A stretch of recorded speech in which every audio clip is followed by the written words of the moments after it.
As the founder, host, and executive producer of Circle This, an anti-small talk podcast, Andréa Bendewald has been leading Circle discussions for more than 30 years, cracking open meaningful, impactful, and deeply resonating conversations.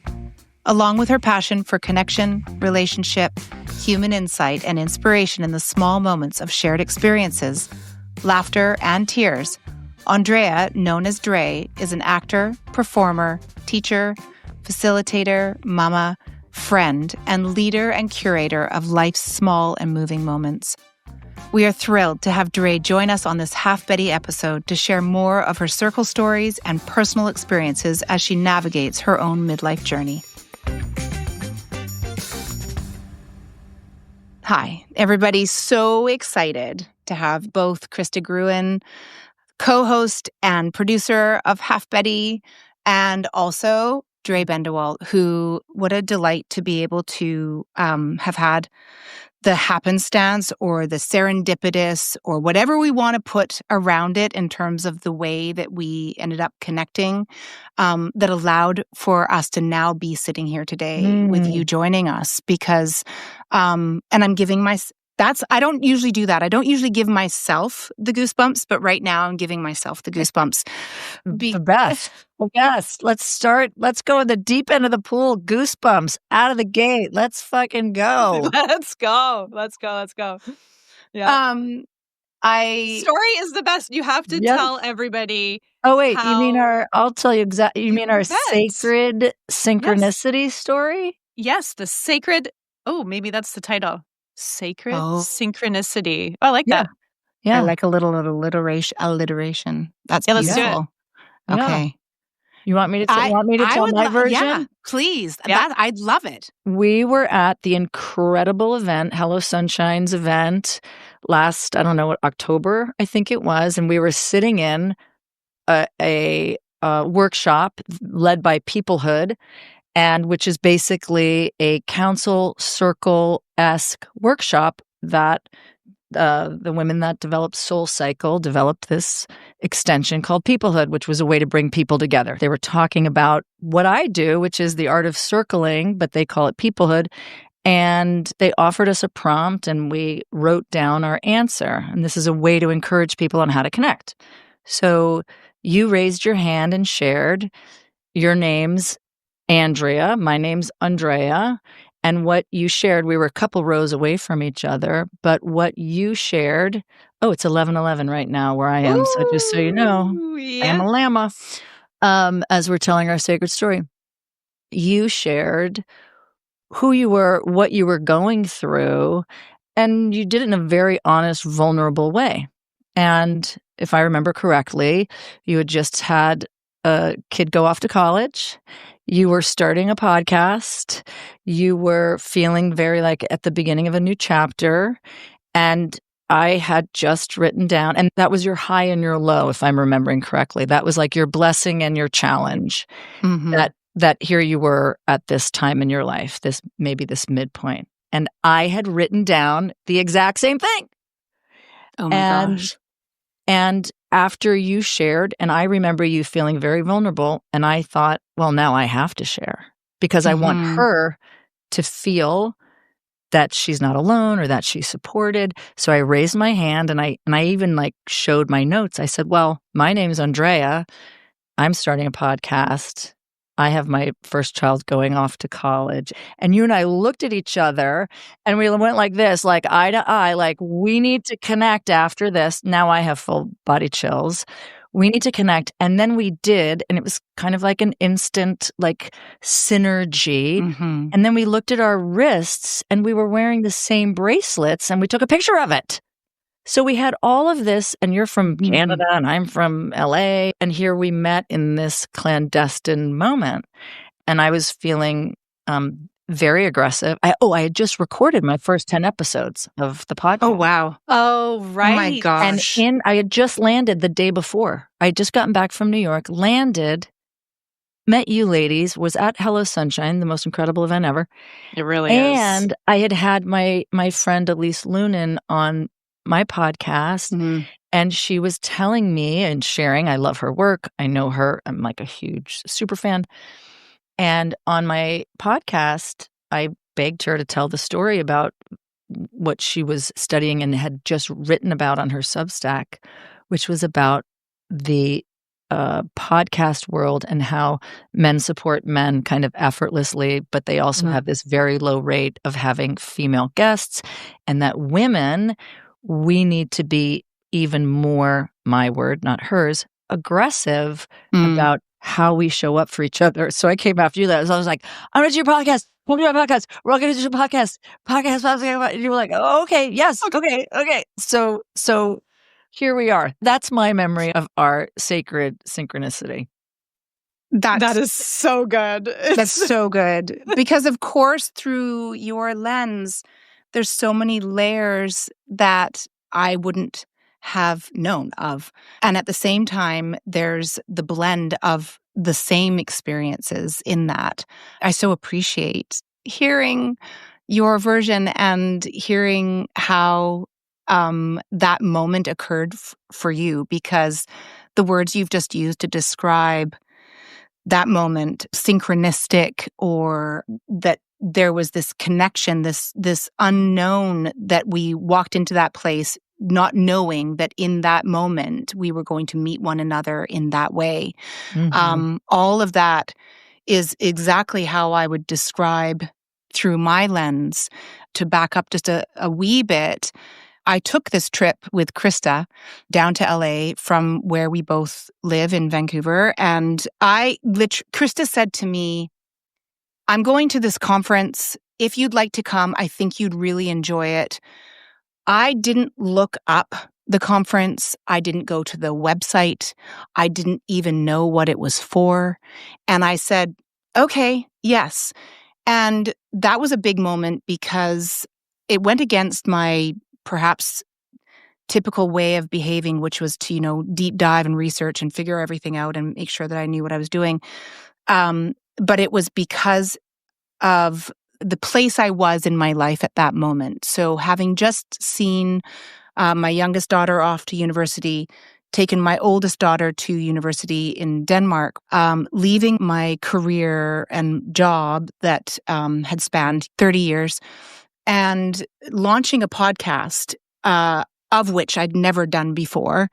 And when this opportunity came up to do something, and I say this now less as though I'm guilty and more with conviction, but I did something for myself, which was to accept this invitation to go to this event. So when there was the offer by the host and facilitator for people in the audience to share, I felt all of a sudden like I was trying to control my arm from raising, because I thought, God, no, stop.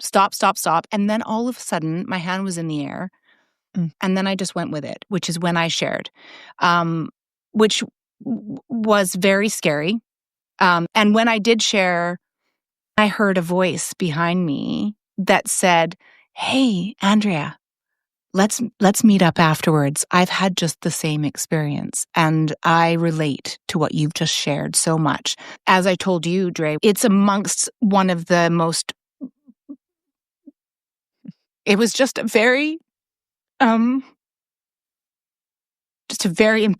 moment by another woman who courageously and vulnerably shared that they too felt something in what I had shared. And all of a sudden feeling like, what am I doing? Who am I? Why am I at this conference? All made sense. And so I made sense. And so what was happening started to make more sense. I felt in that moment that I was okay and that this was going to be okay. And so it was just such an impactful moment. And I just deeply appreciate that you made that gesture and that you shared, and that you were, what did you say? You were aggressive. I love that you were aggressive in that moment to do something that perhaps, and I don't know, but perhaps years before, you, and maybe if I was in the same position, or Krista, we might not have said anything because we would have felt scared to do it. Correct. So I love that word aggressive. I love it so much. I lived in Toronto for 4 years, and when I came back to Vancouver, I used that word a lot, and people would have a physical reaction when I would use the word. And I would remind them that it doesn't have to be a negative connotation. It can actually be positive. And I don't know if that's a female energy thing or what that is, but I'm definitely here to make sure that we can all have a positive spin on that word, aggressive, because it can be groundbreaking if we actually harness it and use it. So thanks for being aggressive. Thanks for making Andrea connect and feel at home and grounded. And, that was a huge weekend of Andrea saying yes. And boy, am I ever glad she did. Well, I just want to, I had my hand on my heart. I don't know if you guys use visuals, but for anybody listening, as Andrea was sharing, I was taking it in because what you experienced is really what I've been living my life in circles and leading circles and the art of circling, and what you just shared with us is the art of circling, is the art of connecting, I started by saying like sacred synchronicity. And you are right. I probably 10 years ago, I wouldn't have raised my hand. Maybe I would have gone up to you afterwards. But having sat in this practice of circling, of practicing connection, especially with other women, but also with myself, I've given myself this voice that I could raise my hand. And what I loved what you said was that you felt after being witnessed, because I was inspired by your share to share. As a participant, I was like, oh, I'm nervous too, as my hand went up. And I was like, but I have to share. I have to witness this woman with the same name. And we're going through similar journeys because I know the power of it. I know the power of being witnessed. I know the power of just seeing somebody and saying it. Saying like, I see you, I feel you. And in that moment, you feel, I'll be a little lofty with this sentiment, but in that moment, you feel more held by everything, by the universe, by the synchronicity. It's like, You do. by the little, God shot. And it's so funny when you said, and here's this stranger, Byron Katie, who is a great spiritual teacher. Okay. Yeah. So I've been studying her for years, and I had the privilege of having a one-on-one conversation with her once. And I was like flipping out because I'm such a big fan. No and I was doubt. like, Byron, I feel like I know you. And she said, well, sweetheart, when you know yourself, you can never meet a stranger. Oh, so good. And so whenever I hear, and so I have chills, whenever I hear someone say stranger, I'm like, no, we're not. When we know ourselves, we're not really strangers. So that's why when I met you women, I was like, oh, hi. Hey. Here we go. What are we doing? And to use the word aggressive, Krista, it's like I was aggressive with my desire to connect with you. Yes. I was aggressive with my desire to express easy love between us. Yes. Because that's what I've been on the path of recovering or remembering or facilitating, or because when I sat in my first circle, I found it so easy to connect with other women, whereas before I'd find it really hard to connect with other women unless I was living with them, going to school with them, or working with them. Right. And now I know that, guess what? And we experienced this at the Hello Sunshine event. You can feel it changing in our collective.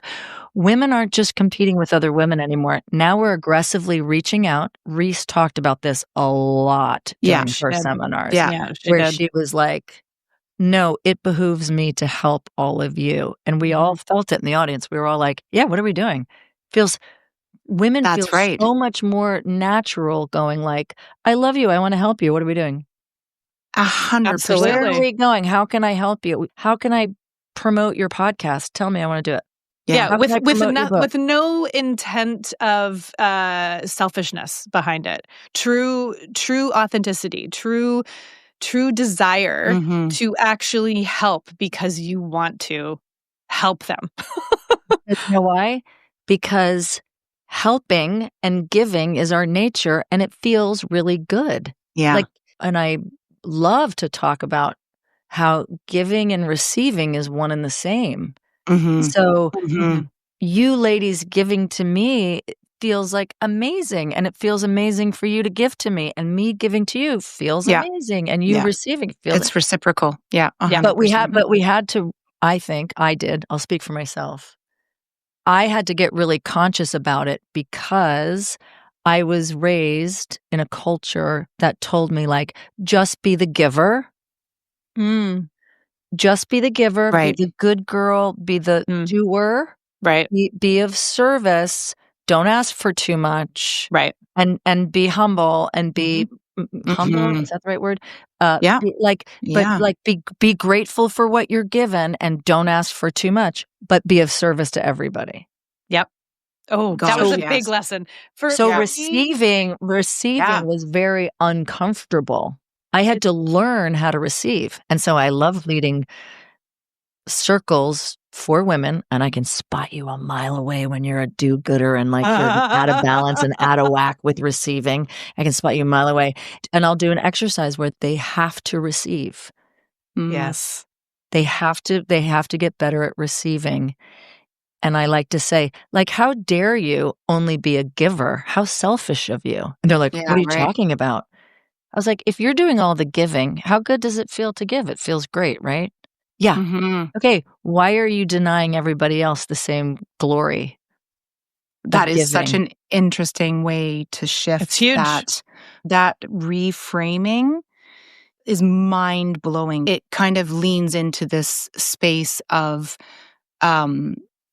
it's not martyr, but being that person who believes that you're doing everything for everybody else and that you are ultimately doing it out of your heart for being of service to everybody. But in fact, it feels really good when you're doing all of those things. So you're filling up your own bucket. And you're not recognizing that by not being on the receiving end, you literally are in some ways selfish and or denying the happiness of others. So that reframing is massive. Yeah, massive. Let's make t-shirts immediately. Okay, done. I've already ordered them. It's we think we're being selfless, but we're being selfish. Yeah, which makes me feel like just because now I that actually bends my brain because that is what I've lived. Yes. Okay. And I'll add to it because I'm a lunatic about love right now. I'm studying love. I'm circling about love. I'm leading like retreats about love. Ooh, have you read Franny's book? Yeah. Yet? Yeah. Oh, yeah. It's so good. It's so good.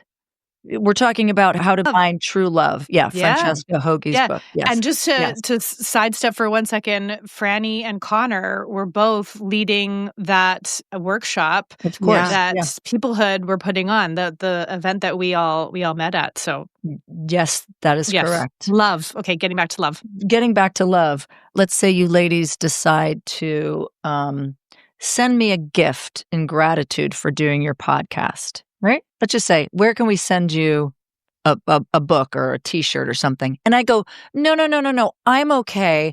I don't need anything. You don't have to thank me. I'm great. And I don't know if this is visual, but my hand gestures are like literally blocking your gift of love. I don't need anything. I'm okay. But I'm literally saying no to your giving me love. You want to express your love to me. maybe it's a gift. Maybe it's an It's a tote email. bag. Maybe It's coming. it's okay. But whatever, I'm just kind of using the gift exchange where so many people think they're being selfless or I don't Yeah. need anything. But really Yeah. what they're doing is blocking love. And it's Interesting. usually, and I have the data, it's usually from leading so many circles with women, it's usually the women that are so selfless and they do so much for everybody are the ones that are unhappy. Mm-hmm. Because Mm-hmm. eventually they aren't receiving enough love. They're getting a lot out of the giving, right? But then they kind of look around, and because they haven't really understood the balance or the alignment of giving and receiving, they don't maybe have the love in their life that they really Yeah. desire. Their tank is empty probably at that point, right? They start to feel depleted because they haven't received by their own doing. They haven't allowed for their own reciprocated gestures of love to fill them back up again and to keep them fueled. I'll share one other story because I have learned how to receive, and that is, it was my 55th birthday recently. Nice. And because I've been leading circles and celebration circles and all different types of circles for so many years, with my online community, I offer these meditations on Saturdays. And I put out that, it's also my birthday. I'm leading a guided meditation, and come celebrate my birthday with me. Kind of bold, ladies, for me to say that to my online community. Women showed up. Some of them wrote poems. Some of them gave me birthday wishes. And because I've studied this, I knew that it was my job to just receive. And I've led this before, so I knew what to do. And I knew not to even say thank you after each woman blessed me with a birthday poem or offering or whatever. I bawled, I received, I couldn't believe it. The words that were gifted to me were life-changing, life-affirming, and I knew to keep my mouth closed because I knew that even if I said thank you, I was blocking the full receptivity of their gift to me, of their gift to me. And it's like an awkward new way of being, but I got a lot of reflection from the circle afterwards where they said it was the most profound thing they ever felt in giving to somebody else because they felt like it was truly received. Wow. That their words, that their sentiments, and talk about fuel. When you said the word fuel, I went, oh my gosh, that was my birthday circle. They filled up my tank to overflowing. Yeah. Because I was willing to receive it. So it's just such a profound understanding the way that you've identified that receiving oxygen, or in this case, receiving love, or receiving feedback, or receiving whatever it is an incredible move towards self-care and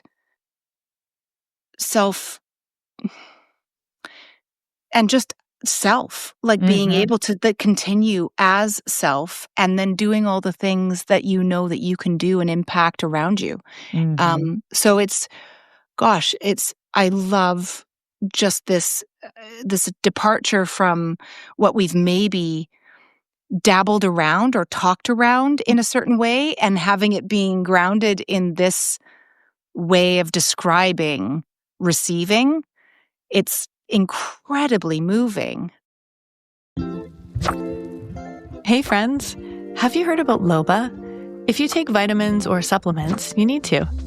Loba is this new, beautifully designed smart pill organizer that looks gorgeous in your space and is made to fit your life. It connects to Wi-Fi via the Loba app, where you set daily reminders for when it's time to take your pills. Loba then lights up in the color you've chosen for it to glow. It's designed to tap into the power of visual cues and ease mental load while contributing to better health and wellness. Plus, it's female-founded. Okay, now for the good part. They are offering half-betty subscribers 10% off. Select your Loba pill and supplement organizer at shoploba.com using our exclusive discount code halfbetty, one word in all caps, at checkout. Again, that's code halfbetty for 10% off at shoploba.com. And be sure to give them a follow on Instagram at shop.loba.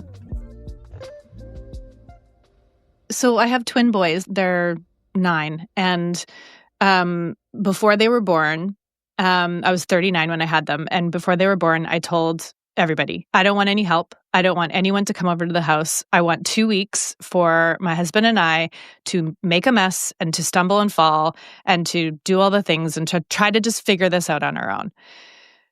I wanted to do it on my own. And I learned during that time that I didn't have a choice. I got to a point where I was so exhausted and so tired and probably on the verge of being very, very sick that I had to open up and I had to receive. And it was out of exhaustion, but I'm so glad that it got to that point. It was an absolute breaking point for me. And I'm so glad and thankful that it happened, because now I've learned to ask to a point now where I just ask people for everything and all the things, like to the point where sometimes I catch myself and I'm like, whoa, good for me. But also, wow, is that a lot? Like, is that too much? Like, no, it's never too much. Ask, because if you don't ask, you're not going to get the help. I had to get to a point where I was just completely broken and I didn't have a choice. I had to let people in and I had to let them help me. I'm so thankful for it. Do you know where it came from? Like where that message came from? I think, Dré, you talked about it. You shared that when you were raised, it was very much of, giving. That was, and it wasn't, the message wasn't that I shouldn't receive. It was just a lot of focus on giving. And my mom is a giver. I mean, she gives all the time, in all kinds of ways.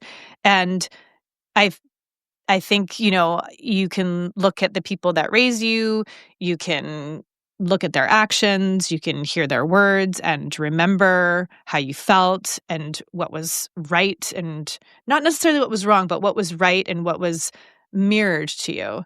And so for me, it was always like, oh, yes, and then I wanted to give and I wanted to share. And that's just who I am innately too. So I think over the years, and I hate the word balance, but I've found this place where I can sit in giving when I want to, when I truly feel I want to give, and also now receiving, being able to sit in there. But what you said about providing that opportunity for those people that were giving you poems, gifts, time, whatever that was, they were giving you, not to say thank you, was like, that hit me really hard when you said that. And I can see on the other end how good it would feel to be the giver and how uncomfortable that would make me to not be able to say thank you. Oh, we're going to do it, ladies. I'm going to get you girls in a circle. So thank you for that. Mess you up. So thank you for that. I can't wait. Let's go. But I love a mess up. Just to be clear, I did a lot of gestures. I had my hands on my heart. Yeah. Okay. I was letting them know that I was receiving. I just wasn't.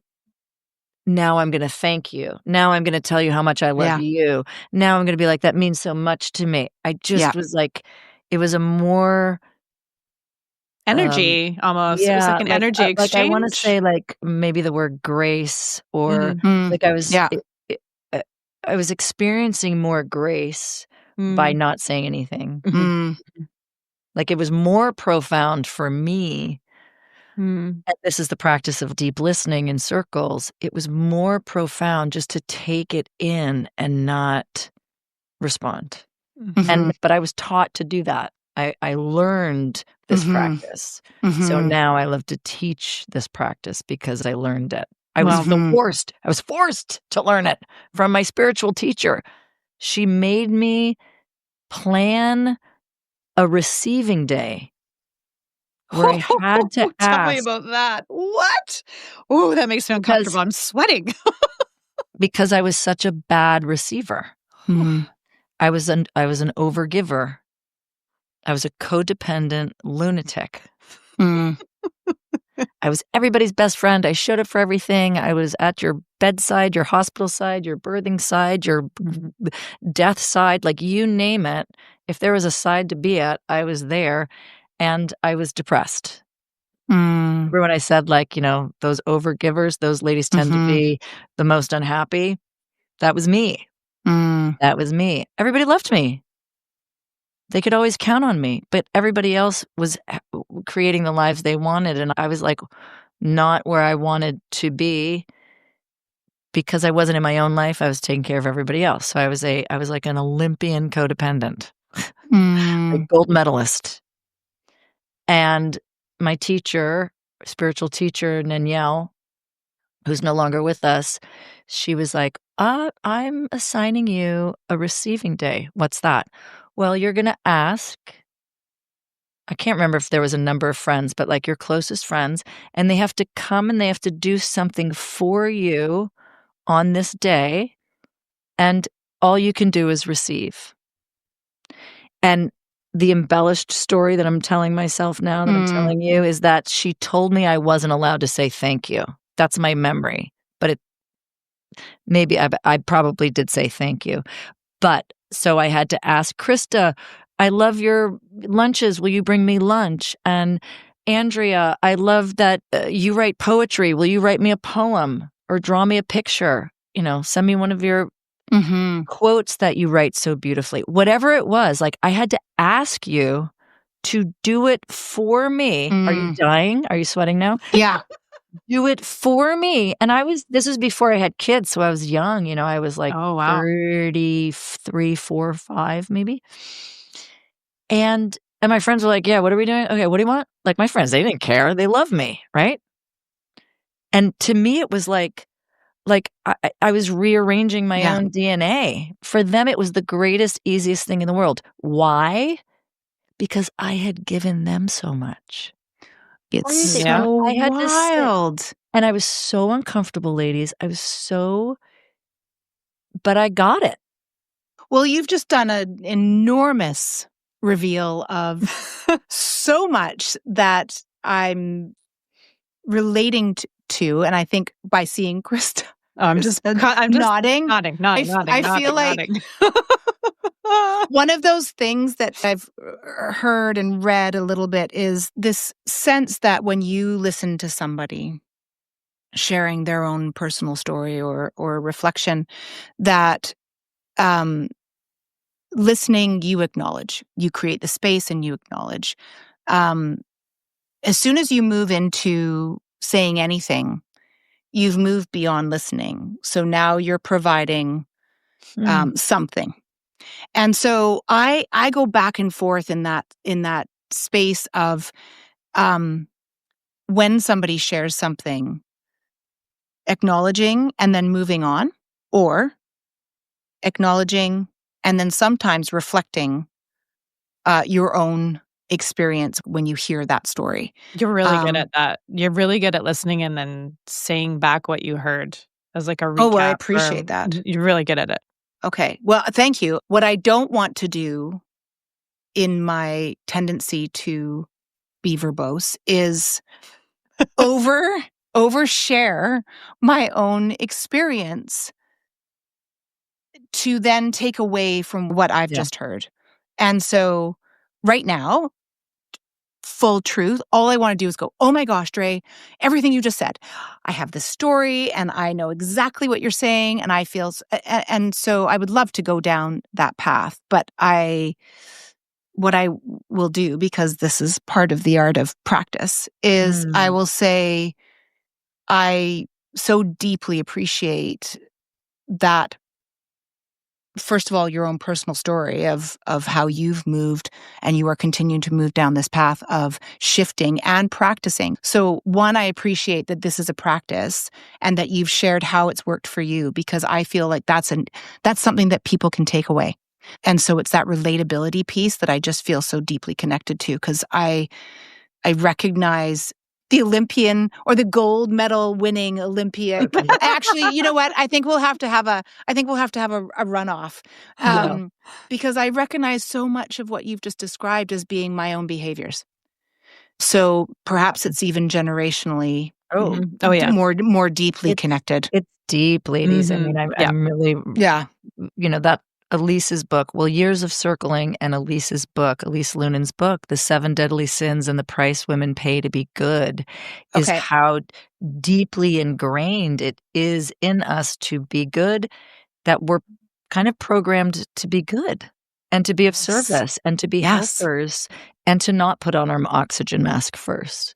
We're not taught that as young people up until now. My favorite saying is up until now, because your podcast, my podcast, the books we're reading, the guests you're highlighting, the conversations we're having, is that we're becoming more and more aware of the conditioning. It's not just like random personalities in women have this conditioning.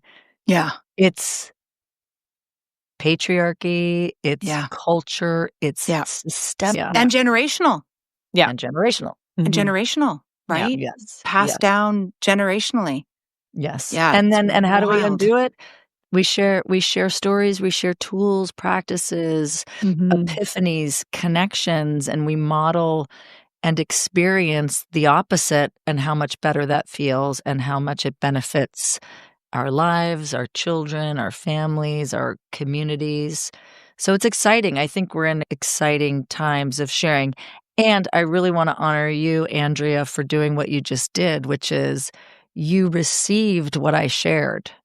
You received it. And I love this analogy. I'm also an actress, so I use this in acting, coaching, and is that if I throw you the football, you have to catch it first, then you reposition it, and then you can throw it back. But if you're not catching the ball, then you can't throw it back. So you kind of caught my share. So like you, even if it's just for a beat, like, oh, I heard that, I felt that. Yes, thank you. That resonates with me. Then I feel seen, heard, held. And then you go on to share your story, which is, you know what it brings up for me is like, it reminds me of this story. But we all, up until now, a lot of us that have a lot of energy and we think really quickly, and we're not in the practice of being good listeners up until now. We get too excited, and you share a story about your daughter, and I'm like, oh my God, me too. And then I want to share my story about my daughter. Why? Why do we do that? All we're looking for is connection. That's right. I want to connect with you. I want to tell you so fast how we're connected. And what you did was like, you just allowed for a deeper connection by catching it, by really taking in my share. I'm kind of modeling the art of circling right now. By really taking in my share, you took a sacred pause and you allowed it to go deeper within you. Because what we tend to do is like we kind of keep it on the surface, and like a rock skipping over the lake. It's like I say something and you're like, oh my God, me too. And you want to like throw it right back right away. And it's fine, and we can do that, and we will connect, but we're all interested in like, no, I want to really connect. It's what we're all starving for. It's why we're in a loneliness epidemic. It's because we've lost the art of giving and receiving, of deep listening, and of connection. Up until now, I could do is just practice the art of listening. Just listen. And then do this other crazy thing. Pause before you respond. Just like take a breath. Did I hear? And in that pause, you'll continue to listen. So after you finish speaking, if I pause, I'll keep hearing what you said. It's downloading. Yeah. Yeah. And then I'll say, thank you for sharing. That meant so much. You know what? It reminds me of a similar story. Mm-hmm, Doesn't mm-hmm. that feel so much better to be on the receiving end of that than the connection of like, oh my God, me too.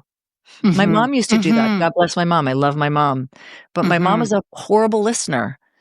And she could only respond with her own story. And I would say, Mom, but like, did you hear what I said? No, I heard what you said, but I just,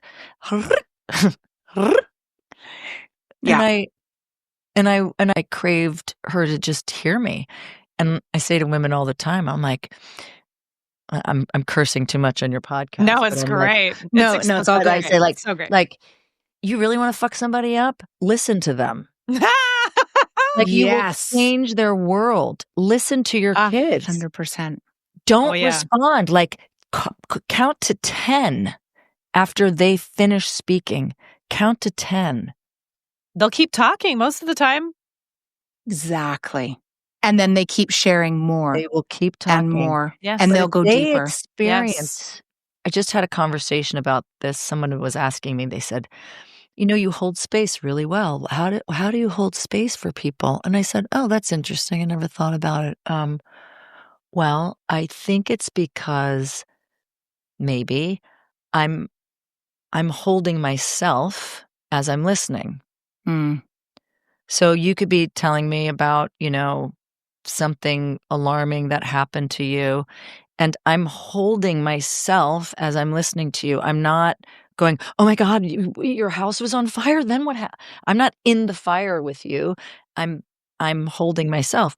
So, and in that space, I'm also being an incredible listener, and I'm listening for what you're really saying versus what I think you're saying. Or like, if I'm listening to someone that's repeating a story that I've heard 47 times and they're in a pattern and the more I can hold myself, the less energy I'm going to waste on trying to change them, because they're in their pattern. And people tend to want to talk to me, I think, is because I'm holding myself while I'm listening to them. I think that's what's happening.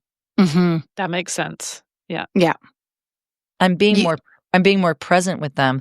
And I do it with my kids too. And the kids are challenging because you really want to like help them or guide them or teach them. And so I try to do it. I'm not great with them, but I try to just be like, oh my God, okay, don't freak out. Don't freak out. Don't freak out. Listen.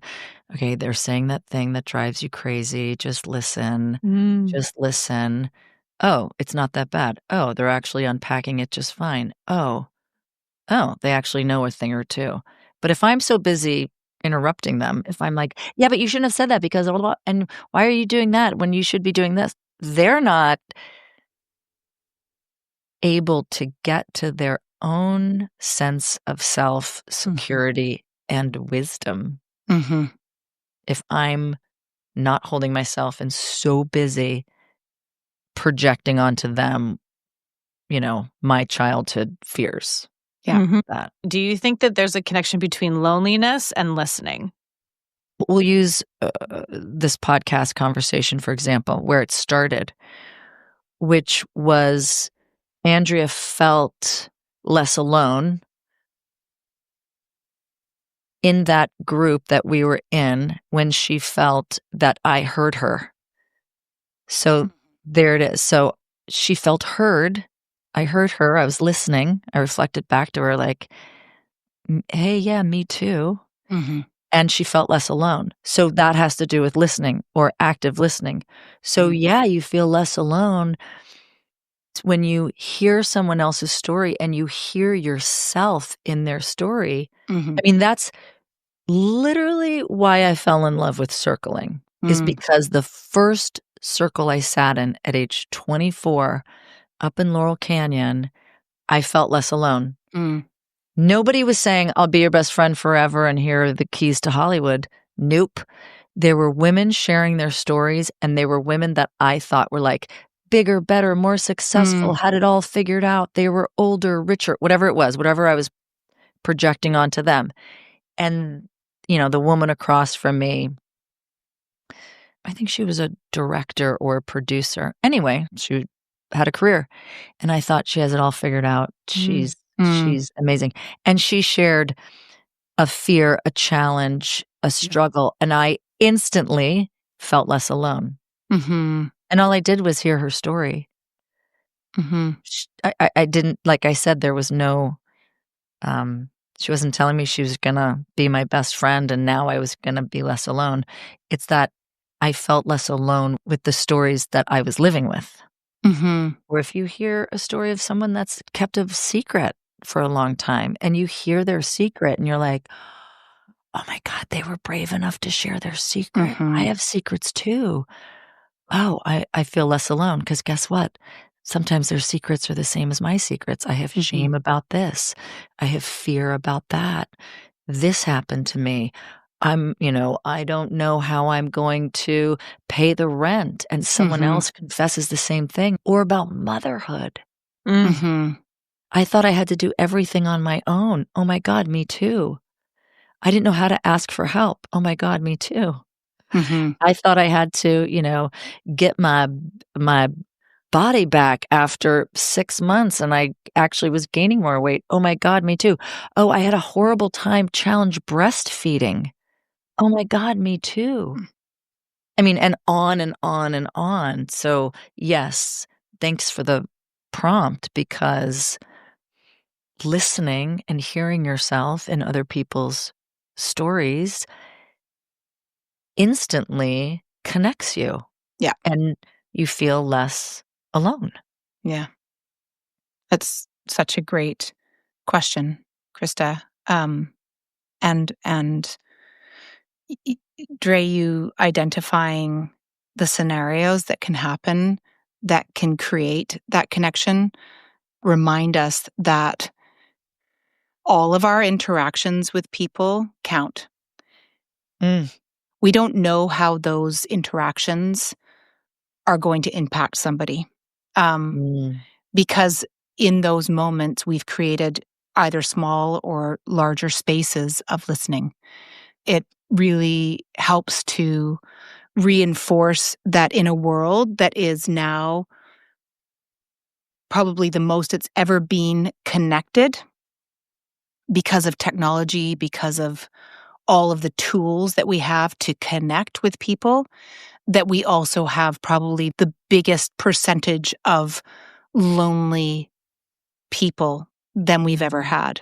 A little story, just because it feels very timely, is that I had shared a story yesterday on LinkedIn. It was, in fact, very much related to what we're talking about. In my early 30s, I had decided that I wanted to go back to school. And a very good friend who was a psychologist said, look, before you commit to going back to school for all that time, why don't you work with the suicide and crisis line in a volunteer role? And I took his advice. I signed up. I took 6 weeks of very good training and then jumped on these phone lines. And this was back in the 90s. And it was almost 2 years that I worked with the foundation, and hundreds of calls from people of all kinds. And one of the things that we were trained to do, you needed to identify, was it a crisis? Because you only have so many people, and you need to make sure that the people who are calling in, who are in fact in crisis, where they feel like their lives might be at stake, those are the people that you need to work with. The challenge was that for somebody like myself, and probably many others, probably 15 to 20% of the calls that came in were people who felt like they were in crisis, but their crisis was that they were lonely. Many of whom were also older people, elderly. And what I wrote yesterday was really more about the fact that crisis looks different for different people. And there should be nobody who actually identifies what crisis is. But one of the challenges was that when you identified that somebody was calling in who was not, by definition, in crisis, that you needed to end the call very quickly. And so there's me taking calls from people who all they want is to be able to tell their story and have somebody listen. Mm-hmm. And all I wanted to do was listen. Mm-hmm. And I had to end the call. And so, it taught me a great deal. And I feel grateful for all the training. But one of the things that I did really identify as being an enormous piece of that was what you just talked about, Dré, and that is that listening, but receiving that, and like you said, the football analogy, like receiving it and holding it and letting that person physically feel that you've held it is one of the greatest and most powerful gifts that you can give another person. Mm-hmm. And likewise, when you then are receiving, to have people listen to you or courageously identify with your story and share that they too relate to what you've shared, those are the greatest gifts that we can receive. Mm-hmm.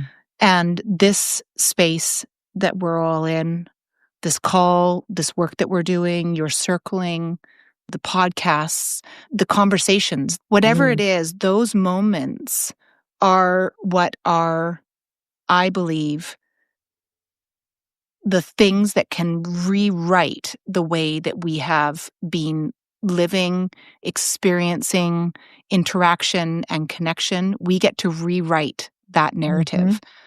And it's through connections, and it's through listening and receiving. So it's so incredibly moving, all of it. Mm-hmm. Yes, and yes, me too. and, yes. Whew. Oh yeah. Oh yeah. Thank you for listening. Thank you for listening and for sharing. Hey friends, Krista here. Andrea and I are thrilled to offer an exclusive discount to our halfbetty subscribers. We've fallen in love with our Chelsea boots from Bose & Co. They're soft, breathable, and handcrafted with 100% vegan, eco-friendly materials. As stylish as they are planet-friendly, this Canadian-founded brand proves you don't have to sacrifice style for sustainability. Featured in Vogue, Cosmo, Glamour, and Forbes, Bose & Co. is offering our half-betty subscribers 50% off. You're welcome. Find the link in our show notes. Dré, one of the practices, and it is a practice, but one of the practices that we've been working with throughout our episodes is asking our guests 5 words that you believe really identify who Dré is, words that resonate deeply for you. But we love to ask that question and see what comes up for people. Beautiful framing. Love, Pisces. Like, put Pisces on there twice. Love, Pisces, Pisces. I'm such a Pisces. I'm like discovering what a Pisces I am, and I'm so into it. Love, Pisces, authentic. I want to say survivor. That's just the word that's coming to me. Survivor. Love, Pisces, authentic, survivor, woman, which covers mother, daughter, sister, friend, child, maiden, crone, woman. Yeah. How many times are we going to hold our arms up? So many. It's like you guys in my podcast, I literally get sick. I'm like tired of the sound of my own voice because I say in every episode, I'm like, I have full body chills.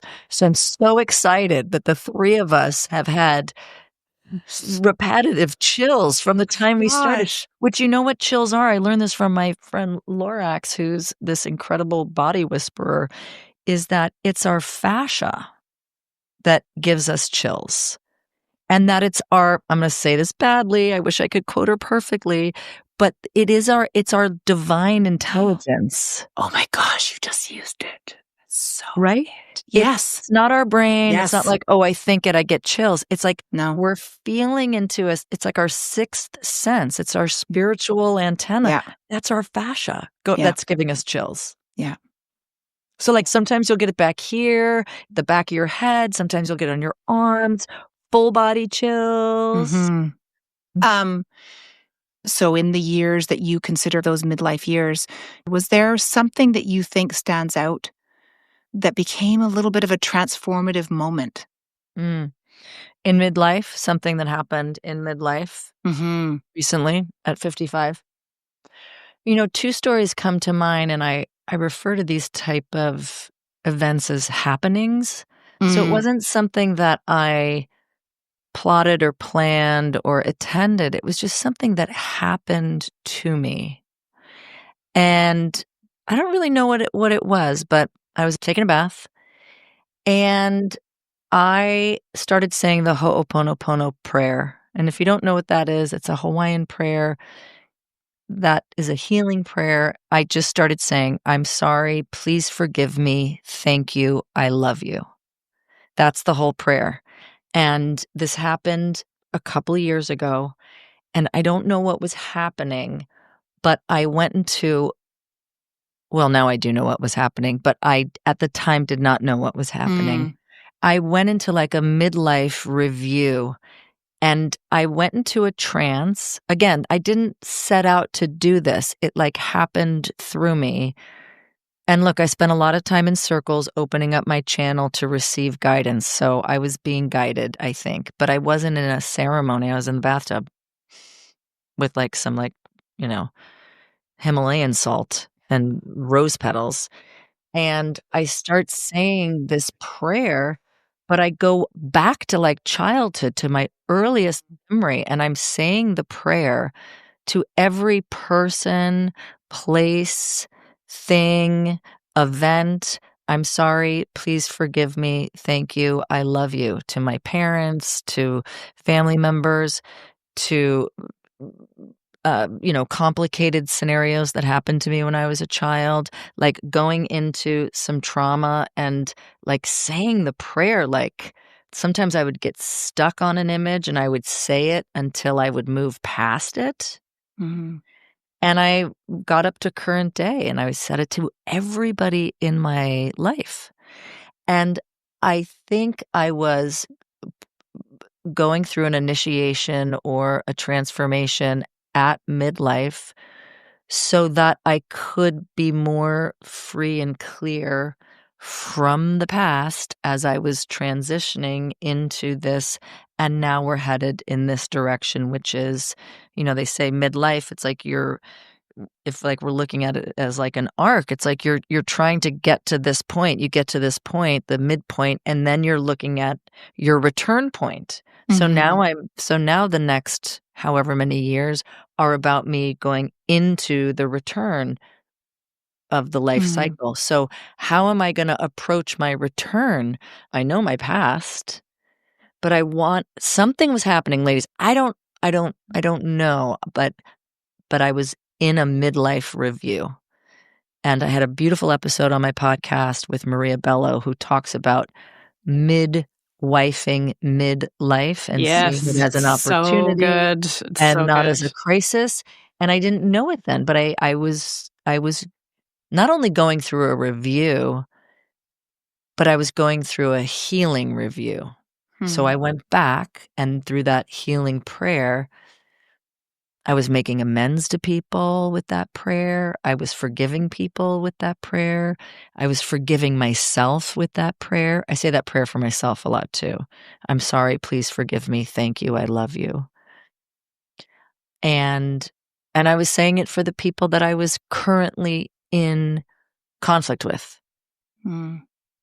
So, and then I went into, I let my husband at the time, I was still married at the time, I went into the bed and I kind of bundled up and I said, I don't know what's happening, but something's happening. I'm fine, but I'm going through something. And he was like, okay.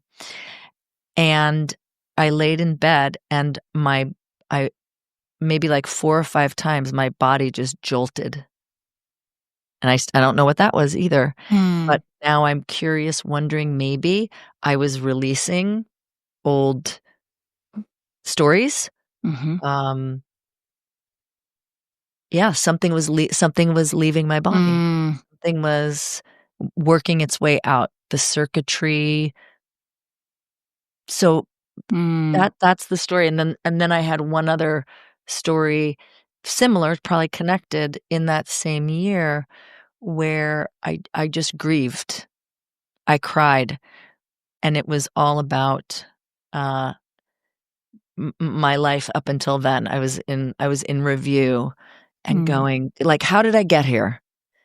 Good, bad, and ugly. Like, how did I get here? And I went, and I just had to go back and look and go, yep, okay, I made that choice. Yeah, okay, I know how I did that, right? Oh, I was given that opportunity. How blessed am I? Wow, wow, I missed that opportunity. Wow, nope. Saw the red flag, did it anyway. Great. Saw the green flag, didn't pay attention to the green flag. Like, whatever it was. I mean, I just kind of went on this time travel journey, and I grieved, and I allowed myself to have every blessed emotion that I was having while looking. And again, talking to my friend Maria, I was like, oh, that's what that was. Like, oh, I just did it by myself, and I didn't have somebody guiding me, but it happened. It was a happening, and I allowed it. I wasn't afraid of it. I was just like, something's happening, and it wasn't that I'm just going to go with it. It was like, I'm going to lean into this. Like, what is this? And because I spent so much time sitting in listening, healing circles, and I had to learn how to cry in those circles because I was so closed off from, childhood trauma, I was so, I'm cursing again, I was so fucking psyched that I was crying, that I was releasing all those toxins. Those were like ancient tears. Those were probably past life tears. And I was so grateful that I could feel. I was like, yeah, I dig midlife. I was like, I am like feeling it, healing it, revealing it. I will talk about it. I will share it. I will double down on it. And it felt cathartic, really cathartic to be able to feel so much and to know I wasn't going to die. Because up until now, feeling was too scary because there wasn't enough safety to feel up until now. And that's because of sitting in women's circles. Now I'm going to cry. That's because I healed so much sitting in women's circles. Because other women held space for me. And I learned how to cry. It was safe to cry. I was encouraged to cry. No one tried to fix my tears or explain them away or tell them that I was okay. I got to feel and know and own that I was okay. That's the beauty and the art of circling, and I should do a fucking podcast about it. Is that when you had a revelation to do your podcast? Did that come after these moments? It's a brilliant observation, Krista. Probably within the same time frame, yes, I was circling around this podcast idea, or the podcast idea was coming in as I was having those happenings. I think so. I'm not going to say like, yeah, exactly, but you're correct, probably correct. The podcast was happening, and even though I was going through this transitional time, and in sometimes not feeling so great, the inspiration to do the podcast was still happening. Yeah.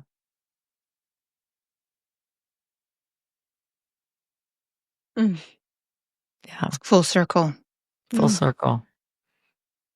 We started with tears, we end with tears. You got to let them go. Long are the days for me that I apologize anymore. There was a time in probably my 30s, I think, I would cry and I would say sorry. Yeah. Well, I would like to share that you're not alone. That the collective data of sitting in countless circles is one of the guidelines I say at the top of every circle is that tears are welcome, laughter is welcome, all of you is welcome. But we start with tears because in every circle, Krista, a woman would cry because we're opening up our channels and our hearts, and a woman would cry. And in every circle, I would hear those exact words. And it would sound like this: I'm sorry I'm crying. I don't know why I'm crying. I'm sorry I'm crying. And I would gently follow up, or I would roll them into the guidelines, and I would say, if the women aren't crying, who's crying? And who's teaching the boys how to cry? If we're not granting ourselves permission to be feeling human, loving beings, how are we, if we're not putting the oxygen on us, how are we putting, if we're not crying, how are we holding space for the others? And what happens beautifully in circles, I don't know if you've noticed, but I really love circles and I love talking about it. But what you'll notice in circles is that as soon as one woman cries, it gives everybody else permission to cry. Yeah. And then we all feel, and it's science, like it's oxytocin, it's empathy, it's all of this. We're mirroring neural pathways. All this incredible stuff is happening. And then we leave a circle and we feel amazing. And we want to do it again. Yeah. And we're like, what? Like, what's going on? And that's what's going on. Mm-hmm. I love raising boys and having them witness my tears, happy, sad, otherwise. It is such a beautiful thing to be able to be so vulnerable in front of them and watch them witness it and open conversations with them about how I'm feeling and allow the questions to come and have these beautiful conversations. They're 9 and it's just such a special age. I'm loving it, and I'm loving raising boys in this midlife. It is such a gift. Yeah. And they're wonderful, wonderful boys, and you're an amazing mom. I do say to my kids all the time, I go, I'm having happy tears. Like I announce it. I'm having happy tears. Yes. They're like, what about? I'm like, I'm so happy and I'm crying and I'm having happy tears. Same. And they know to just kind of like be with mama as she's having unexplainable joy. It's like joy mixed with whatever. I don't know. But they're happy tears. Do they get wrapped up in the moment sometimes with you? They just kind of know I'm a little kooky, expressive Pisces circle facilitator. Like it's like a Wednesday. You know what I mean? They're just like it's like a Wednesday. It's a Wednesday. I'm like, writing that happening? down. Yeah, it's like a Wednesday. Yeah, Mommy's having happy tears. But what I love what you said, Krista, and thank you for sharing that, is that you saying happy tears. It's like great. I express it. I let them know. I'm like, I'm having happy tears. Like, here's what's happening for me. Or like I'm giving myself permission by saying it out loud in their presence that like I'm emotional, I'm so joyful, I'm so happy that I'm crying, and I love you so much, and yes, and I lean into the fact that I'm having an emotional moment. Totally. Yeah.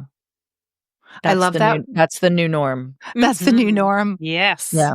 I love the word permission.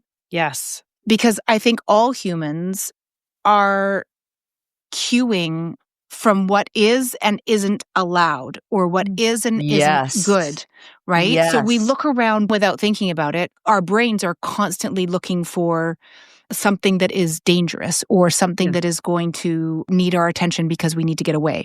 And in that, we're also then looking around to anybody that's around us to help us know whether we're supposed to do something, supposed to say something or not.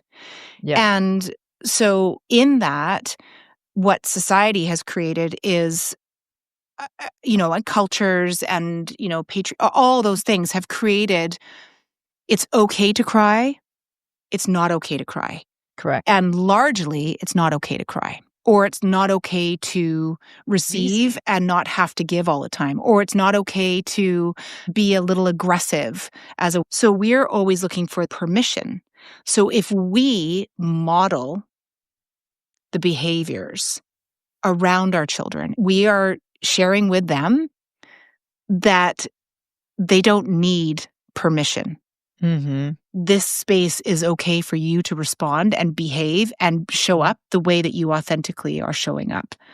It's another powerful kind of breakthrough to recognize that by being expressive, connected, open, who we are, and then accepting that of other people, and not only just accepting, but creating the space for other people to be the same, we are giving permission for that to permeate everywhere. Ooh, permeate. Yeah. Permission to permeate and flip this thing on its head. And some of us really needed permission, and women still do need permission to fill in the blank. Cry, feel, speak, share, love one another, love each other, express love to other women, support our aggressive support. Yes. I was like, oh, right. Yeah. Why aren't we doing what men do? Oh, right. Yes. I learned that. So when I came up to you ladies, I was like, what's your podcast? I want to support it. Let me know. What do you want to do? Let's go. It was amazing. Because I needed permission to do that. And someone gave that to me, and we were given that at that beautiful conference. It was really... It was modeled for us. It was. It was modeled for us. It was modeled for us, just as now they we got get up to on model stage. it for others. Yeah. Exactly. Yeah. And this is like the ripple effect and the wildfire and the and the connection. You know, we're all ripe for this moment to connect. Yeah. Yeah. And there's so many women looking for other women like us to give them permission. Yeah. To connect. Yeah, exactly. And so it goes. And so we pass it on. And so it goes. And so it goes. Thanks, Dré. Thank you. You're welcome. My honor, my pleasure. This was amazing. Yeah. Oh, I'm getting the chills. I think that's because I don't want it to be over, but I know. I don't want. We'll do it again. Do it again. We'll do it again. But we have to close with our Italian saying. Do you know what? I was writing it down before I got on. Krista, did you? I have it written down. Do you have it written down?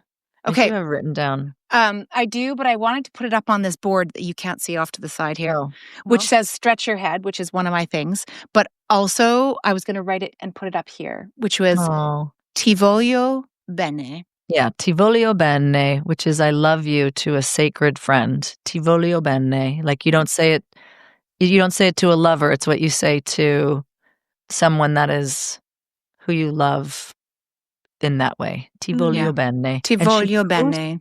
And she posted something and tagged me in it. And I was like, oh my God, I need to know that phrase forever and always. So, ti voglio bene. Ti voglio bene. It's beautiful. It's perfect. Thank you, ladies. Perfect timing because I have to pee. Good. Perfect. Wonderful. We'll all go pee. Okay. Let's we'll all be in touch. Thank you. Bye. Thanks, Dré. Cheers. You're welcome. Bye. Love. Bye. Wow. Thank you so much for being here today. What an incredible session with Andrea Bendewald. We want you to keep in touch with her, and she does too. So make sure to follow her on Instagram at Andrea Bendewald. You can find her on LinkedIn as well. And of course, her incredible podcast called Circle This, wherever you get your podcasts. And us, halfbetty, the halfbetty team. We're small and mighty. It's Andrea and myself, Krista, and Ryan, who is our sound engineer Follow us and learn more at halfbetty.com and halfbetty on Instagram and our personal LinkedIn accounts. We would love to hear from you and what resonated with you for this episode. And if you are so inclined to share, please do. It's a great way to engage with your friends and family and keep talking. Keep the circle going. Keep these conversations going and share with each other. Take care of yourself and take care of each other. We'll see you soon.